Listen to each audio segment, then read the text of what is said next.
All right, here we go. Time for the news you missed. Thank you, gentlemen. And as always, we begin in the criminal mastermind file, where we find Julie Bailey, who walked into a taco joint in La Crosse, Wisconsin this week, announced, "I want a soft shell and this is a stick-up." But her plot was foiled when her weapon, a hammer, got caught in the waistband of her shorts, and the tipsy Miss Bailey stumbled red-faced into the night. Nice. That is my home state, people, on Wisconsin. Meanwhile, Ohio's Bernadette Music had no luck drunk dialing a dating service, so naturally, she called 911.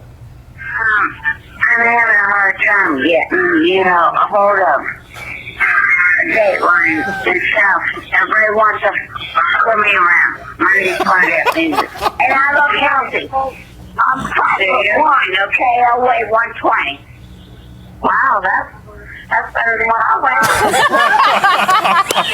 weigh. Bernadette was arrested for abusing emergency resources, but I say, why not expand 911 to the lonely? It could be like eHarmony for felons. A dispatcher could easily hook her up with Chris Collins, who attacked a soda machine with a hatchet in Boise this week because he suspected someone was hiding inside. Or Justin Johnson, who pulled into a drive-through window of a tiny bank in Indiana and tried to cash a crudely forged check for $1 million. These guys need love too, right? They do. On to YouTube now, where two major appliances went viral this week. First, a guy discovers his washer doesn't have a spin cycle. It has a funk cycle. Listen.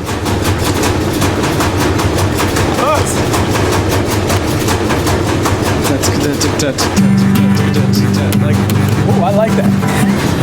Good stable drummers are hard to find, so I'm going to take that thing on the road. I want to open it up. And if we wreck it really big, groupies will bring their washing machines and put it on spin and throw in a brick, and we'll have the greatest mosh pit in rock and roll. Wow, look at that thing. It's so angry. Yeah. It's eating the shrubs. Why is it eating the shrubs? There are three things we love in TV news: building implosions, celebrity implosions, baby animals. No Dynamite or Lohans this week, but we do have a yummy menagerie of molten cuteness, from the pygmy hippo in Australia to the new flamingo chicks down in South Carolina, so fuzzy, to a baby manatee from Orlando SeaWorld. But the most unique newborn comes from Georgia, where a zebra and a donkey saw past their cultural differences and created a zadonk. Not the Zadonk. The zadonk, or someone has spray painted half a baby donkey. Either way, it's adorable, and it's not to be confused with Zadonk-a-Donk, which is Marisol's nickname in the Bronx. Oh. It's not. It's funny because it's so not true. And one more animal story to ruin your Fruit Loops. This is Kiko, and like most dogs, Kiko has an amazing sense of smell, so powerful that he could sense a dangerous infection in the foot of his owner, Jerry Douthat. And when Jerry passed out in a margarita-fueled haze, Kiko ate his toe. No. I know what you're thinking, bad dog, but no, Jerry didn't know he had developed, that's not the toe.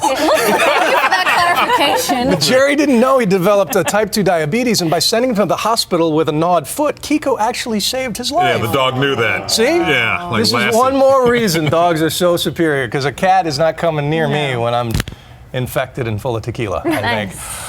Finally, it seems really doubtful that they'll let me do this stupid segment on Nightline. So after 6 years, this is probably the final installment of the news you missed. So I want to thank all the prison beauty queens, the Virgin Mary and a grilled cheese sandwich spotters, and of course, the double rainbow guy. Whoa! Oh my God! Oh my God! Oh my God! Years ago, I left another morning show in Chicago by riding into the sunset on a donkey. I look back at that immature punk and cringe. It's the kind of thing I'd make fun of now. But I've been thinking about it. We need a much more dignified sign-off for this franchise. Put a lot of thought into it, and really nothing sums up my parting sentiments better than this.